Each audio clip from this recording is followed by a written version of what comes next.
Hello दोस्तों, कैसे हैं आप। उम्मीद करती हूँ आप स्वस्थ होंगे, प्रसन्न होंगे। दोस्तों, आज मैं फिर आप सबके सामने एक नई विषय लेकर उपस्थित हूँ। दोस्तों, अगर मेरी बात से आप सहमत होंगे तो प्लीज़ लाइक कीजिएगा, कमेंट्स कीजिएगा और चैनल को सब्सक्राइब कीजिएगा। चैनल के सब्सक्राइब करने के मुझे तो पैसे तो नहीं मिलेंगे और आपका भी पैसा ख़त्म नहीं होगा, लेकिन हाँ, यूट्यूब ध्यान देगा कि आप लोग मेरी वीडियो को वॉच कर रहे हैं और मुझे वो यूट्यूब पर बनाए रखेगा। तो आगे और आपकी जैसी मर्जी, आप रखें या मुझे और मैं क्या बोलूँ। दोस्तों, आज मेरे जहन में एक बात है कि क्या बेटियां किसी मायने में बेटों से कम होती है। नहीं, मैं तो इस बात से एग्री नहीं हूँ। क्या आप इस बात से एग्री है? नहीं, बेटियां बेटों से कम नहीं होती हैं। अब वो ज़माना आ गया कि बेटियां बोझ होती हैं, बेटियां पराया धन होती हैं। नहीं, बेटियां ना बोझ होती है ना पराया धन होती है। बेटियां बेटों से हर मायने में बेहतर है। ये मेरा एक्सपीरियंस है। मेरी भी बेटियां हैं जो मेरा मान सम्मान बढ़ाती है। वो पढ़ लिख के एक अच्छा करियर निर्माण करके एक ऊंचे पोस्ट पर है और मुझे गर्व होता है कि मेरी बेटी सॉफ्टवेयर इंजीनियर है। बस ज़रूरत है हमें बेटियों को बोझ न समझने की मानसिकता को हटाने की।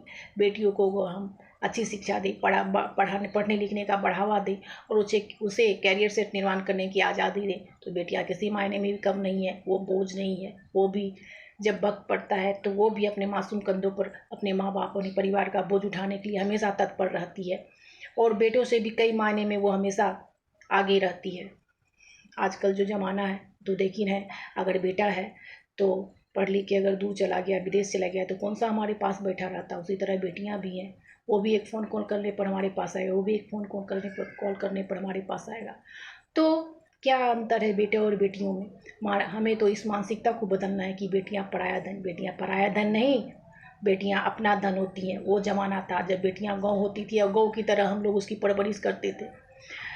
आजकल ये नहीं है। आजकल हम लोग को अपनी मानसिकता, अपने ट्रेंड को बदलना है और बेटियां किसी मायने से कम नहीं है। बेटियों के जन्म होने पर हमें खुशी होनी चाहिए, दुख नहीं होना चाहिए कि इसके शादी ब्याह में हमको इतना खर्च करना पड़ेगा, कहाँ से धन जुटाएंगे, कहाँ से क्या करेंगे।